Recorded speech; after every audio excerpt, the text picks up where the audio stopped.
Preparem o caminho do Senhor. Em nome do Pai, do Filho e do Espírito Santo. Amém.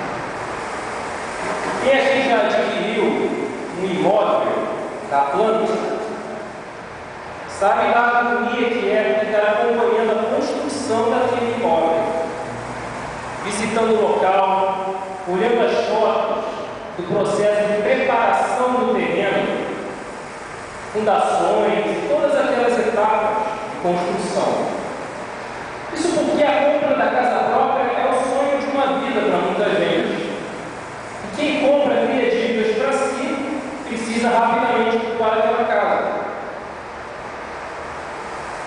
Então, o que nós falamos do Evangelho é muito novo para quem acompanhou algum processo de construção. A construção de grandes obras de engenharia, sejam edifícios de apartamentos, sejam estradas, pontes, viadutos, até mesmo catedrais de igrejas, também requer isso que nós chamamos, na linguagem técnica, de movimentação do solo, e que o popular chama mais comumente de terraplanagem. Ou seja, com aquelas máquinas grandes, tratores, inclusive processos de água, existem várias formas de escavar aquele solo, retroescavadeiras, etc. E até mesmo implosão. Aí você força o terreno daquela região a ter um outro formato. As depressões e os morros são colocados no mesmo nível. E aí a construção pode acontecer. Esse processo de terraplenagem é muito eficaz, especialmente no preparo do terreno para a construção de grandes vias. Quanto mais planas e quanto mais retas, mais eficientes as estradas são. E os veículos podem passar mais rapidamente por elas. Na Alemanha que existem aquelas rodovias, chamadas, eles chamam de urbana, que são rodovias de muitas pistas retas, planas, em que você não tem velocidade limite. Ou seja, você pode correr o carro quando o carro der. Elas são tão planas, tão lisas, e tem tantas pistas, que o risco de acidentes é mínimo. Então, você pode dirigir o carro a 200 km por hora numa boa. Mas isso por quê? Foi feito um trabalho de terraplenagem, de movimentação do solo. Então, é essa visão que eu tenho quando eu imagino aquele que foi chamado de o precursor, São João Batista, pregando no deserto e falando para que nós preparássemos o caminho do Senhor. Quando ele fala das colinas sendo aplainadas, dos vales sendo aterrados, dos buracos sendo cobertos, logo que vem a gente esse trabalho árduo de mover o terreno com essas máquinas grandes, endireitando o terreno para a construção de uma estrada ampla, grande, que seja reta e seja eficiente. É interessante que João Batista fala disso, porque na época não existia um retroescavadeiro. A ideia de acabar com uma colina era algo inimaginável. Até muito pouco tempo, as nossas estradas que passam pela serra, elas vão contornando do jeito que dá. É coisa mais recente essa ideia de tentar abrir estradas mais planas, viadutos, etc. Quem conhece a antiga Rio São Paulo sabe como que aquela estrada é totalmente sinuosa. E você vai ver a Dutra, ela passa por meio das montanhas retas. Então João Batista ele profetiza em dois aspectos. Ele fala de uma coisa que a ciência da época não fazia. E ele fala uma mensagem espiritual também. Porque quando a gente fala de caminhos, de rotas, de estradas, a gente fala de algo que é feito para ligar uma coisa a outra coisa. Eu ainda me lembro na universidade, um projeto que o Exército fez na Amazônia, buscando conectar algumas missões básicas no extremo noroeste do Brasil, uma região que é chamada Cabeça do Cachorro. É lá no noroeste do estado do Amazonas. Isso envolveu a construção de uma estrada. Só que essa estrada ligava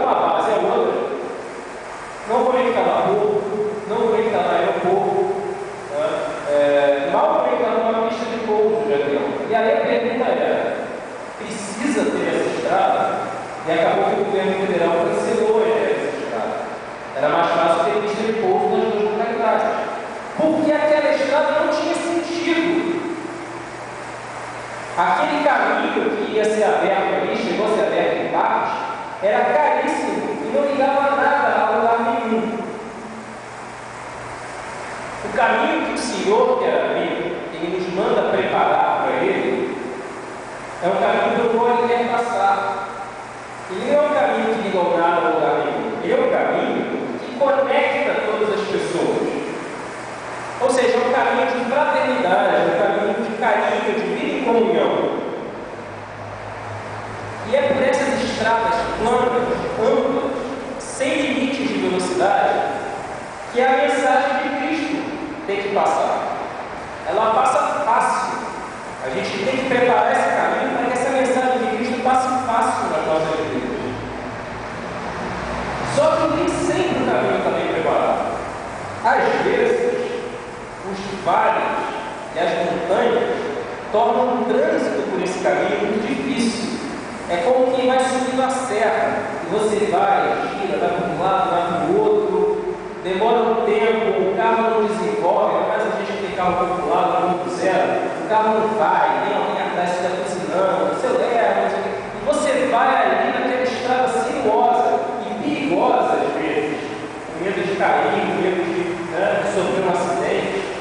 Quando tem vales e montanhas, o caminho é difícil. A mensagem do Evangelho tem dificuldade de passar por ali.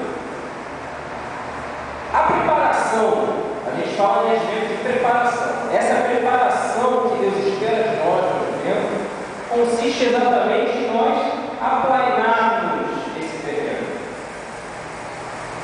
Para a ação mais efetiva do Evangelho, significa que nós precisamos transformar as nossas vidas, mas sem mudar a nossa essência. Ou seja, o solo, o espaço, aquela região é a mesma. A essência daquela terra é a mesma. A massa é a mesma. A carne é a mesma. Mas as nossas arestas, as nossas depressões, os nossos vales, tudo aquilo que torna a mensagem do Evangelho tão difícil de passar para a nossa vida, aquilo precisa ser nivelado, ser preenchido, para que nós nos tornemos não o que a gente acha que a gente tem que ser, para que nós nos tornemos aquilo que de melhor Deus tem planejado para nós. Porque Deus tem planejado para nós alguma coisa de muito bom, deixando fluir essa mensagem do Evangelho através de nós. Isso não significa que nós devemos mudar a essência do que nós somos. Nós continuamos a ser a mesma terra, o mesmo solo, o mesmo chão. Aquilo que nos compõe, nossa herança, nossas famílias, nossos relacionamentos, nossa vida, aquilo permanece, mas eles são moldados à luz do Evangelho, para que essa estrada se abra e esse caminho seja trilhado pelo Cristo que já vem. Alguns de nós são como um solo mais arenoso. Cai a água, chove, chove, chove, chove, em lágrimas e prantos por qualquer coisa. Aquelas lágrimas vão e se infiltram. Outros de nós somos mais rochosos. A gente se aparenta ter uma força maior que às vezes a gente não tem. Outros de nós somos mais argilosos. E aí tem um tipo de solo para cada um. Tem solo que é bom para plantar café, tem solo que é bom para plantar flores, tem solo que é bom para plantar vegetais, toda sorte de alimentos, tem solo que é bom para pastagem. A nossa essência continua a mesma. Nessa terraplenagem de Deus, o nosso solo que a gente é o mesmo, mas ele é endireitado, ele é aplainado, para que aquele caminho seja um caminho fácil de passagem do Evangelho, para que nós sejamos caminho de conexão entre as pessoas nesse mundo que precisa tanto, às vezes, só de compaixão, de um olhar, de um abraço, de um ato de caridade. O apóstolo Paulo escreve aos Filipenses, mas é uma mensagem muito atual nos dias de hoje, sobre a necessidade que nós temos de crescer nesse amor de Deus que é incomparável. Mas para isso ele fala de alguns conceitos bem interessantes.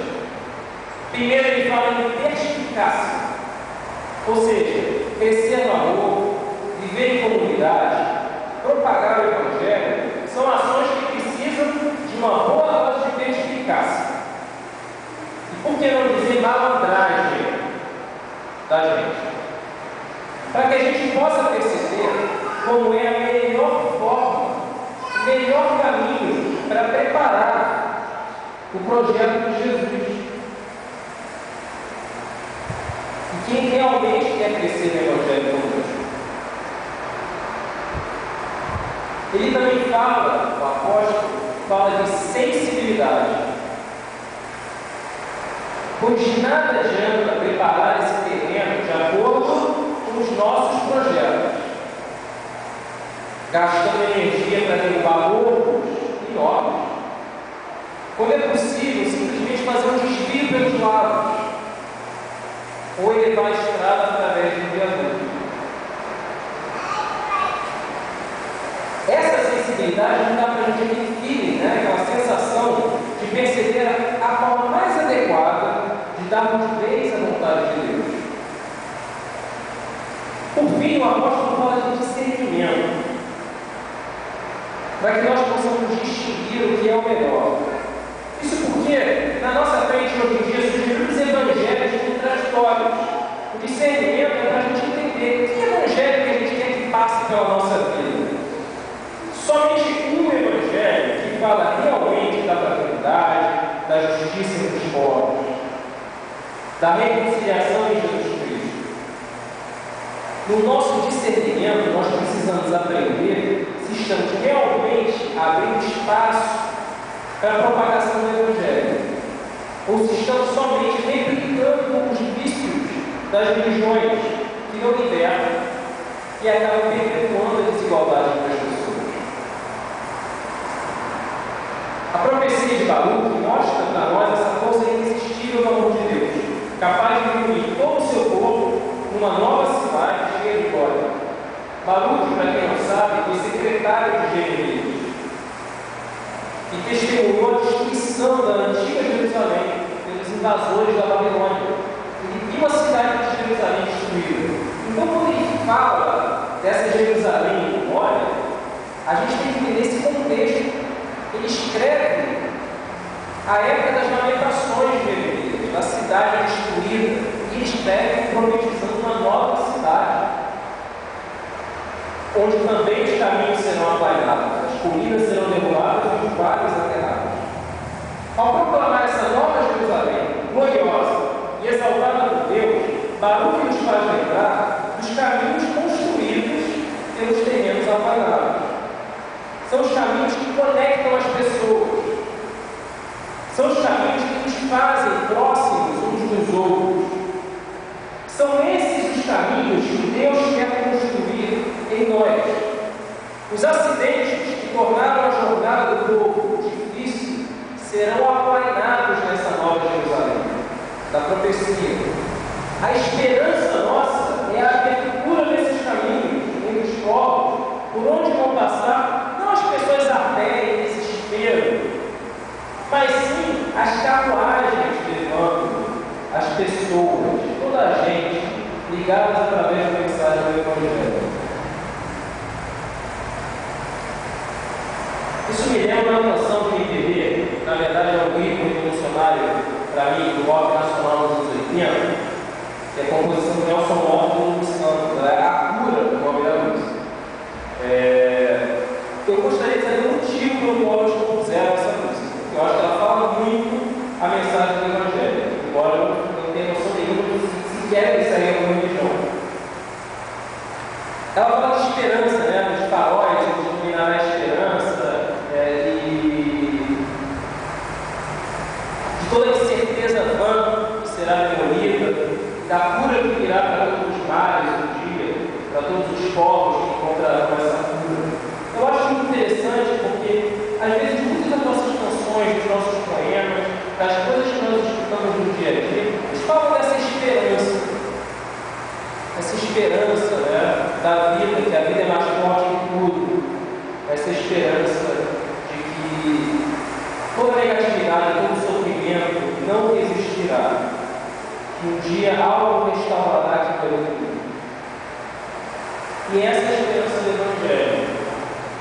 que até as pedras, que não tem estalão, pedra sobre pedra, falam.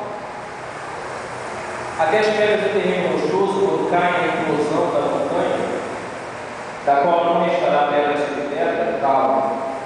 Até os aterros, nivelamentos, as terraplanagens, tudo fala, tudo proclama essa esperança. A esperança de que os caminhos serão abertos, que o Evangelho brilhará as pessoas, que algo diferente acontecerá, que a Nova Jerusalém estará preenchida somente de alegria de todos os povos, que nós seremos, na nossa essência, do jeito que Deus nos criou, transformados em algo melhor, que nós viveremos em comunhão. Preparem o caminho do Senhor. Corrijam as arestas das suas vidas. Abram caminhos largos para que a vontade de Deus passe amplamente, generosamente, através de vocês. Permitam ser canais, ser caminhos através dos quais Jesus é visto aos olhos das outras pessoas. Permitam que Jesus seja visto em vocês. Permitam que o solo de vocês seja movimentado para a abertura de grandes estradas, conectando as pessoas, fazendo amigos, fazendo irmãos entre si, espalhando o amor de Deus e sendo exemplo que é esse Evangelho, que é o Evangelho de amor, de carinho, de libertação, de cura. Amém.